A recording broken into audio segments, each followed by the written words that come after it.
দুধ দহন করা হলো? তাড়াতাড়ি করো, আমার যে দেরি হয়ে যাচ্ছে। কালু দাদা হয়তো আমার জন্য অপেক্ষা করে আছে। এই নাও টোনা, এবার এগুলো কালু দাদার বাড়িতে দিয়ে এসো। তোর এতক্ষণে দুধ নিয়ে আসার সময় হলো, এখন আমার মিষ্টি বানাতে দেরি হয়ে যাবে না বলতো? ইয়ে মানে কালু দাদা, আজ একটু দেরি হয়ে গেল, তবে আমি কথা দিচ্ছি কাল থেকে আর দেরি হবে না। এবার দুধের বালতিগুলো নিয়ে আমার টাকা দাও তো। এই নে তোর টাকা। আর শোন, তোর গাভীর দুধ অনেক ভালো, এর জন্য আমার দোকানের মিষ্টির মানও ভালো, তাই তোকে আমি সবার তুলনায় 500 টাকা বেশি দিয়েছি। তোমাকে অনেক ধন্যবাদ কালু দাদা। এমনিতেও এই কয়েক টাকাতে আমার সংসার চালানো কষ্টকর হয়ে পড়েছিল, দুধের দামটা বাড়িয়ে দিয়ে তুমি আমার অনেক বড় উপকার করলে কালু দাদা। আরে একটা মাত্র দুধওয়ালা গাভী আমার, সেটাও কিনা চুরি হয়ে গেল। এখন আমি কি করব? কিভাবে আমার পরিবারের মুখে খাবার তুলে দিব? আমার এত বড় সর্বনাশটা কে করলো? কেঁদো না টোনা, আমাদের মতো গরিবের যারা ক্ষতি করবে তাদেরও কোনো একদিন ক্ষতি হবে। কারো ক্ষতি করে কেউ কখনো ভালো থাকতে পারে না, তাই এভাবে ভেঙে না পড়ে কোথাও একটা কাজের সন্ধান করো টোনা। ঠিক বলেছো টুনি, আমাকে একটা কাজের খোঁজ করতেই হবে, তা না হলে যে আমাদেরকে না খেয়ে থাকতে হবে। যাই দেখি কোথাও একটা কাজ পাই কিনা। আমার একটা কাজের ভীষণ প্রয়োজন, তোমাদের সাথে আমাকে একটু কাজে নিবে? তোমার কাজের দরকার হলে তুমি মোড়ল বাবুর সাথে কথা বলো, কেননা কাজ দিলে মোড়ল বাবুই দিতে পারবে। তাই তো, চল চল কাজ করি। বলা নেই কওয়া নেই, আমার ঘরে এসে গেলে। আমি হলাম পাশের বনের টোনা, আমার সংসারে খুব অভাব, একটা গাভীর দুধ বিক্রি করে সংসার চালাতাম, কিন্তু হঠাৎ করে আমার গাভীটা চুরি হয়ে গেছে। এখন আমি কি করব কিছুই যে বুঝতে পারছি না, তাই আমাকে যদি একটা কাজ দিতেন। তোমার কষ্ট আমি বুঝতে পারছি, কিন্তু এতে আমার কিছুই করার নেই, কারণ আমার কাজে শ্রমিক নেওয়া হয়ে গেছে, তাই আমি দুঃখিত। তুমি এখন আসতে পারো। এই সব কাঁচা ঘাস মন ভরে খেয়ে নে, আর তোকে আমি টোনার বাড়ি থেকে অনেক বেশি বেশি খেতে দিব, যাতে তুই আমাকে 2 বালতির তুলনায় 4 বালতি দুধ দিতে পারিস, আর আমিও তোর মাধ্যমে বেশি বেশি মিষ্টি বানিয়ে বিক্রি করতে পারি। আচ্ছা, তুমি যে টোনার গাভীটা চুরি করে এনেছো, সেটা যদি টোনা বুঝতে পারে তখন আমাদের কি অবস্থা হবে সেটা একবারও ভেবে দেখেছো? টোনা কিছুই জানতে পারবে না কাকুলি, কারণ ওর গাভীকে আমি কোনোদিনও গোয়ালঘর থেকে বের করব না, সারা দিন রাত ওকে এই ঘরে বন্দি করে রাখবো। বেশ ভালো বুদ্ধি হয়েছে তোমার, এখন আর টোনার থেকে অত দাম দিয়ে দুধ কিনতে হবে না, আমাদের অনেক টাকা বেঁচে যাবে।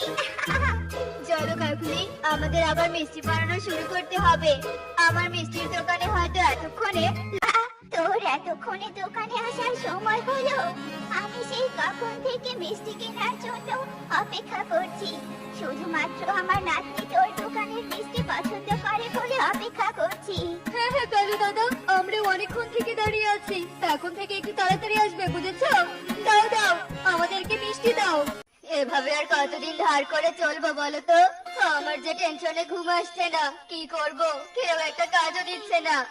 কিছু একটা হয়ে যাবে টোনা, তুমি এত টেনশন করো না তো, তা না হলে যে তুমি অসুস্থ হয়ে যাবে। এখন এত না ভেবে ঘুমাও। তোমরা অন্যের উপকার করো, কিন্তু কেউ তোমার অভাবে তোমাদের উপকার করছে না, তবে আমি তোমাদের উপকার করব। কেন কেন তুমি আমাদের উপকার করবে? তাহলে শোনো। একে পড়ে তোমার মেয়ের কি হয়েছে? তুমি এভাবে কাঁদছোই বা কেন? আমার মেয়েটা পানির তৃষ্ণায় অসুস্থ হয়ে পড়েছে, এখন ওকে রেখে আমি কোথায় পানি খুঁজতে যাব বলো তো? এই সময় তো আমার কাছেও পানি নেই, তবে আমার গাভীর দুধ আছে, তুমি বরং এই বালতি থেকে একটু দুধ নিয়ে তোমার মেয়েকে পান করাও, এতেও কিছুটা শান্তি পাবে। এরপর আমি টুনির বালতি থেকে দুধ নিয়ে আমার মেয়ের তৃষ্ণা দূর করি, টুনির জন্য আমার মেয়ে সুস্থ হয়ে যায়, এজন্য আমি তোমাদের অভাব দূর করব। মরিচ দিয়ে তুমি লাড্ডু বানাতে পারবে, যা বিক্রি করে তুমি তোমাদের অভাব দূর করতে পারবে। মরিচের আবার লাড্ডু হয় নাকি? হ্যাঁ হয়, তুমি শুধু একটা কড়াইয়ে মরিচ দিবে, সাথে সাথে কড়াই ভর্তি লাড্ডু হয়ে যাবে। আরে এ তো সত্যি সত্যি পরি আমার সামনে এসেছিল। টুনি, এই টুনি, এদিকে এসো। কি হয়েছে টোনা? মরিচের লাড্ডু বনে ফেমাস হয়ে গেছে, তাই না টোনা বলো? হ্যাঁ টুনি, এজন্য আমি বনে একটা লাড্ডুর দোকান দিব ভেবেছি। আর কতক্ষণ এভাবে বসে থাকবো? আজ কয়েকদিন থেকে কোনো কাস্টমারই আমার দোকানে আসছে না, আমার ব্যবসাটা বুঝি বন্ধ হয়ে গেল। যাই, এখন বাড়িতে যাই। তুমি এভাবে কাঁদছো কেন? ওগো, আমাদের চুরি করা গাভীটা যে মরে গেছে, মনে হয় এতদিন ঘরে বন্দি করে রেখেছিলাম জন্য দম বন্ধ হয়ে মারা গেছে। এখন আমরা কি করে মিষ্টি বানাবো? অন্যের ক্ষতি করেছিলাম জন্য আমাদেরও ক্ষতি হয়ে গেল কাকুলি। আমরা সত্যি টোনার সাথে অন্যায় করেছি, তাই তো আজ আমাদের ব্যবসা বন্ধের পথে চলে এলো। আমরা আর কখনো অন্যের ক্ষতি করব না কাকুলি, সৎভাবে ব্যবসা করব। একে আমার খাবার খেয়ে তোর ছেলে আমার মেয়ের খেলনা চুরি করে? চুপ কর, আমার ছেলেকে একদম চোর বলবি না। আবার আমাদের খাবারে খোটা দিচ্ছিস? বাবা, চোরের মায়ের আবার বড় গলা। তোর ছেলে ডানার নিচ থেকে এখনো খেলনা উকি দিচ্ছে, আবার তুই কিনা আমাকে কথা শোনাচ্ছিস? আগেই বলেছিলাম গিন্নি, এই চোর ছাত্রাদের বাসায় আশ্রয় দিও না। এখন দেখলে তো কি হলো, তুমি এক্ষুনি এদেরকে বাসা থেকে তাড়িয়ে দাও। আরে তোরা আমাদেরকে বাসা থেকে তাড়িয়ে দিবি কি? আমরাই তো তোদের এই ভাঙাচোরা বাসায় আর থাকবো না। ওয়াট থু, কি বৃষ্টি ভাঙাচোরা বাসা! ভাঙাচোরা হলেও তো আমাদের একটা বাসা আছে, তোদের তো সেই বাসাটাও নেই। অন্যের বাসা থেকে আবার বড় বড় কথা বলিস? যা, এক্ষুনি বের হয়ে যা আমাদের বাসা থেকে। যাচ্ছি যাচ্ছি, তোমাদের আর তাড়িয়ে দিতে হবে না। চলো তো কালো চলো, এই ভিখারি গরিবদের বাসায় এক মুহূর্ত থাকবো না আমরা। চল কানো। এই বদমাইশ কানো, আমি খেলনাটা নিয়ে গেলি কেন? যাই যাই তুই বলছি, আমি খেলনা দিয়েছি। মা, কঞ্জুক আমার খেলনা নিয়ে গেল। ছেলে একদম তোমার মতোই পাকা চোর হয়েছে, বদমাইশ ছেলে। যদি পারলে খেলনা চুরি না করতো তবে আরো কিছুদিন আরামাইশ করে থাকতে পারতাম। সব দোষই তোমার ছেলের। খবরদার কাকুলি, একদম আমার দোষ দিবে না। কনক তোমারও ছেলে, আর আমি একা চোর নই। হাত চাপা দেওয়াটা আমার থেকে তুমি বেশি জানো। আবার তুমি কিনা আমাকে দোষ দিচ্ছ, আমি বুঝতে পারছি না এখন আমরা কোথায় থাকবো। এত চিন্তা করছো কেন বাবা? আমরা না হয় গাছতলায় থাকবো, আমার তো এমন খোলা জায়গাতেই থাকতে ভালো লাগে। চুপ কর বদমাইশ ছেলে, তোর বয়স আর কতটুকু? বাইরের প্রকৃতি সম্পর্কে তো তুই জানিস না। থাকার মতো একটা আশ্রয়স্থল না পেলে কি যে বিপদ হবে সেটা তো আমি খুব ভালো করে জানি। তাছাড়া খাবারের চিন্তা তো আছেই। তোমাকে আর চিন্তা করতে হবে না, ওই দেখো বড় বড় দুটো আনারস। আরে তাই তো, আনারসটা দেখতে যেমন বড় তেমনই লোভনীয়। মনে হচ্ছে আনারসটা খেয়ে খুব মজা পাবো। চুপ করো, সবসময় তোমার শুধু খাই খাই। আনারসের নাম শুনে জিভে জল চলে এসেছে তাই না? আরে বোকা, আমরা তো এই আনারস দুটো খাবো না। আনারস দুটোর মধ্যে বাসা বানাবো, একটাতে আমরা থাকবো, আরেকটাতে আমাদের চুরি জিনিসপত্র রাখবো। আহা, কি সুন্দর সুবাস বের হচ্ছে ইলিশ ভাজার। কি যে খুশি লাগছে, আজ আমি গরম ভাতের সাথে ইলিশ ভাজা খাবো। আহা, কি সুন্দর ইলিশ মাছ ভাজার সুবাস আসছে। মনে হচ্ছে আশেপাশে কোথাও কেউ ইলিশ মাছ ভাজছে। আশেপাশে কোথাও নয়, সামনে তাকিয়ে দেখো, ওই বাসা থেকে ইলিশ মাছ ভাজার গন্ধ আসছে। আচ্ছা, আমি যে ইলিশ ভাজা দিয়ে ভাত খাবো, সাথে তো গন্ধরাজ লেবু দরকার। যাই, আগে একটা গন্ধরাজ লেবু নিয়ে আসি। আহা, কি মজা কি মজা! ইলিশ মাছ ভাজা খেতে ভারী মজা, একদম জিভে লেগে থাকার মতো স্বাদ। টনি মাছের হাতের রান্না তো অসাধারণ। চুপ কর বদমাস, টনির হাতের রান্নার প্রশংসা না করে তাড়াতাড়ি খাবার খা, নয়তো টনি যদি গন্ধে গন্ধে এখানে আসে আমাদেরকে ধরতে পারে, তবে কিন্তু আর আমাদের রুখে রাখবে না। আর এই তুই আনারস বাড়িতে লুকিয়ে আর পার পাবো না। খা বেটা, তাড়াতাড়ি খা, তোর জন্য যেন এবারও ধরা না খাই। কি কাণ্ড কি কাণ্ড! আমার ইলিশ মাছ ভাজা কোথায়, আর ভাতের থালাই বা কোথায়? লেবু আনতে গিয়ে কি আমার স্বাদের খাবার সব চুরি হয়ে গেল? হায় হায় রে গন্ধরাজ লেবু! কাকুলি, আমার কিন্তু খুব লোভ হচ্ছে, এই পায়েস কিন্তু আমাকে খেতেই হবে। আরে এত খাই খাই করছো, কিন্তু পায়েসটা চুরি করবে কিভাবে? পায়েস রান্না শেষ হয়ে গিয়া, এবার আমি মজা করে পায়েস খাবো। চামচা নিবে গো, চামচা, গরম গরম চামচা, গরম গরম মুচমুচে চামচা। একটা কিনলে একটা ফ্রি, একটা কিনলে একটা ফ্রি। চামচা নিবে গো, চামচা। আরে সামোসাওয়ালা নাকি? আবার একটা সামোসা কিনলে একটা ফ্রি? না না, এই সুযোগ তো কোনোভাবেই হাতছাড়া করা যাবে না। আগে সামোসা কিনে আনি, তারপর পায়েস খাবো। সামোসাওয়ালাকে চিৎকার করে গায়েব হয়ে গেল নাকি? দূর, আমি আর সামোসাই খাবো না, বরং বাসায় গিয়ে পায়েস খাই। সত্যি কালু, তোমার মাথায় কিন্তু খুব বুদ্ধি। মিনু মাসিকে কিভাবে বাইরে পাঠিয়ে দিলে? খবর দেখলে আমার বুদ্ধির দরজা আপনা আপনি খুলে যায়। এখন কথা না বাড়িয়ে তাড়াতাড়ি পায়েস খাও তো। বাবা, আমাকে রেখে কি খাওয়া দাওয়া হচ্ছে শুনি? তোমরা তো দেখছি আমার কথা ভুলে গিয়েছো। আমাদের ভুলে যাওয়ার কথা বাদ দে, আগে বল তুই এই খেলনা কোথায় পেলি? টুনি মাসির বাসা থেকে চুরি করে এনেছি। এই খেলনা দিয়ে পরে খেলবো, আগে একটু পায়েস খেয়ে নেই।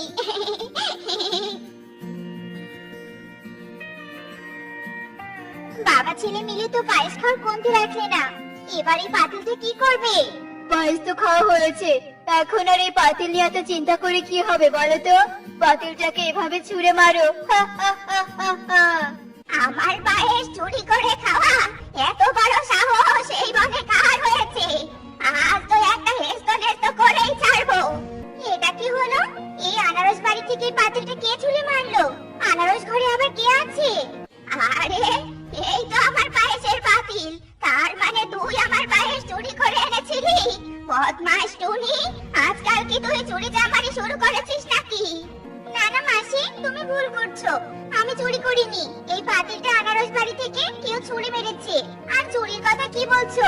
আমারই তো খাবার চুরি হয়েছিল দুদিন আগে। তাই নাকি? চল তো তবে আনারস বাড়িতে গিয়ে দেখি ঘটনাটা কি। আরে এখানে তো কালু কাকুলি আর কনক, কিন্তু এখানে তো অনেক জিনিসপত্র। আমার ভাতের প্লেট আর ইলিশ ভাজা রাখার বাটিটাও তো এখানে আছে। তবে কি কালু কাকুলি বনে চুরি করছে নাকি? চল তো কালু কাকুলির কাছে গিয়ে দেখি। আরে কনক, এই খেলনা তুই কোথায় পেলি? এটা তো আমার বাসায় ছিল। না মানে কুড়িয়ে পেয়েছি, কিন্তু তোমরা এখানে কেন এসেছো এই সময়ে? চুরি করে যে সবার ঘরের খাচ্ছিস সেটাই দেখতে এলাম। আর দেখ পায়েস এখনো মেঝেতে পড়েই আছে। সত্যি কাকুলি, চুরির জিনিস পাশের আনারস বাড়িতে বুদ্ধি খাটিয়ে রেখেছিস, কিন্তু মেঝের পায়েস মুছতে ভুলে গিয়েছিস। কারণ কালু কাকুলির অন্তিম সময় চলে এসেছে। ওরা যে চোর সেটা প্রমাণ হয়ে গেছে। এবার বুঝবে দুজনে মজা। আজ তোদের চুরি করার উত্তম শিক্ষা দিব, বদমাশ চোরের দল। টোনা, মেয়েটা খেলনার বোতল নেওয়ার জন্য বায়না করছে। তুমি আজ মালিকের কাছে পারিশ্রমিক নিয়ে টুকির জন্য সুন্দর একটা খেলনা নিয়ে আসবে, কেমন? আচ্ছা ঠিক আছে টুনি, নিয়ে যাব। তুমি বাড়িতে যাও আর টুকিকে গিয়ে সান্ত্বনা দাও, নয়তো জেদের বসে বাড়ি থেকে রাগ করে আবার কোথাও কাজ শেষ করে এসেছি। এবার আমার পারিশ্রমিকটা দিয়ে দিন। পারিশ্রমিক মানে? তুই আমার কাছে ৬,০০০ টাকা সুদের ওপর নিয়েছিস, সেই টাকার সুদ কে দিবে শুনি? আমি তো সুদগুলো কেটে নেওয়ার জন্যই তোকে কাজ দিয়েছি। মালিক, আমার পারিশ্রমিক তো ৩০০ টাকা, আপনি সেখান থেকে ১০০ টাকা করে কেটে নিন। এভাবে কিছুদিন কাটলেই তো আমার সুদের টাকা পূরণ হয়ে যাবে। না না, আমি ভিখারির মতো এত কম টাকা নিতে পারবো না। কিছুদিন কাজ করে আগে আমার টাকা শোধ করবি, তারপর তোর পারিশ্রমিক পাবি। এখন আমাকে বিরক্ত না করে যা তো এখান থেকে। আমার জন্য বোতল এনেছো? একে বাবা, তোমার হাতে তো কোনো বোতল দেখতে পাচ্ছি না। আজ পুতুল নিয়ে আসতে মনে ছিল না রে মা, কাল আমি তোর জন্য সুন্দর একটা পুতুল নিয়ে আসবো। আমার সোনা মা, মন খারাপ করিস না। আচ্ছা ঠিক আছে বাবা, কাল কিন্তু অবশ্যই নিয়ে আসবে।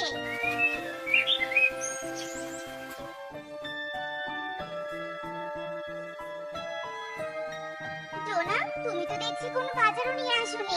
মালিক কি আজ তোমাকে টাকা দেয়নি টোনা? না টাকা না দিলে আমরা কি খেয়ে থাকবো টোনা? এবার বুঝলাম সুদের টাকা নেয়ার জন্য ইগল দাদা তোমাকে কাজ দিয়েছে। হ্যাঁ টুনি, তুমি ঠিক বলেছো, কিন্তু অন্য কোথাও যে কাজে যাব সেটাও তো পারবো না। ইগল দাদার টাকা শোধ না করলে কোথাও কাজ করতে যেতে দিবে না। টোনা, আমি মার কাছে গিয়ে দেখি কিছু টাকা পাই কিনা। ইগল দাদা সব টাকা শোধ দিতে পারলে আমাদের আর কোনো অভাব থাকবে না। আচ্ছা ঠিক আছে টুনি, যাও। টুনি, তুই হঠাৎ একাই বাড়িতে আসলি যে? আমার দিদি ভাইকে নিয়ে আসিসনি কেন? মা, আমি বিপদে পড়ে তোমার কাছে এসেছি, তাই টুকিকে নিয়ে আসতে পারিনি। কি বিপদে পড়েছিস রে মা, বল দেখি। তার কাছে তো এত টাকা নেই রে মা, তবে তোর বাবার দেয়া দুটো রূপার চুড়ি আছে। তুই বরং চুড়ি দুটো নিয়ে যা, বিক্রি করে ভালো কিছু টাকা পাবি। কিন্তু মা, বাবার দেয়া শেষ স্মৃতি আমি বিক্রি করতে পারবো না।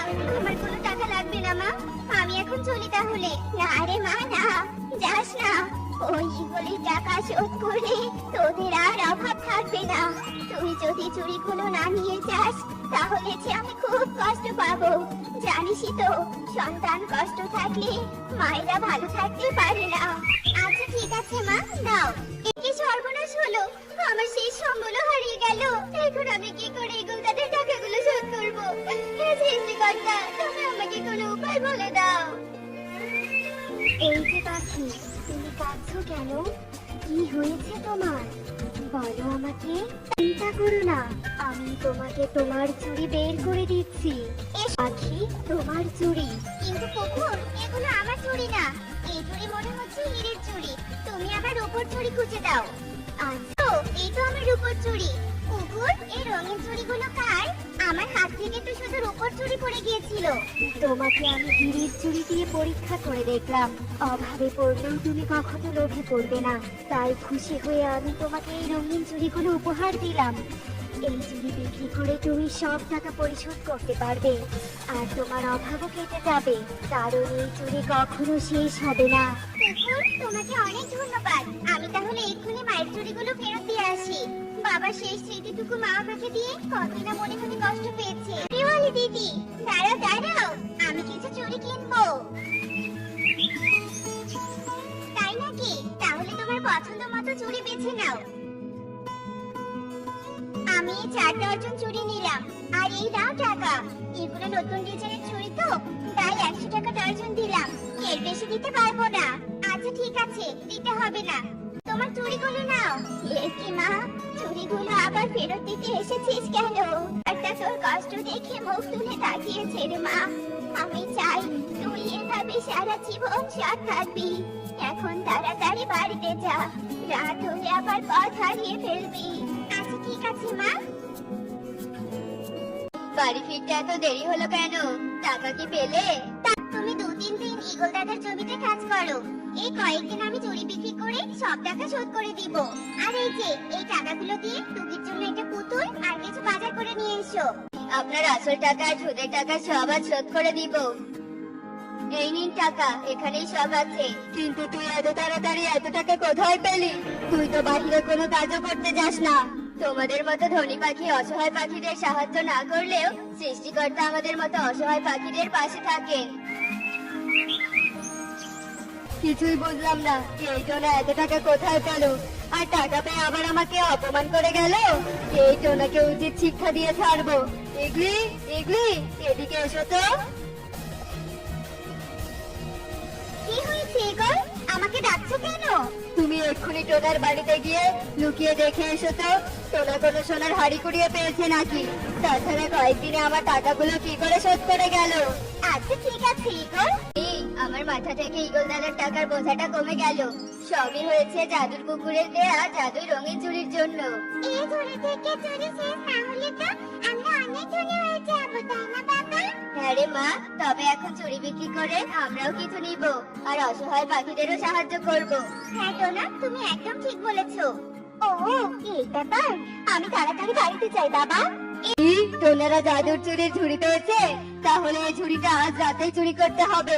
তাহলে চুড়ি বিক্রি করেও টাকা আসবে, আর টোনা আমার কাছে সুদের উপর টাকা নিতে।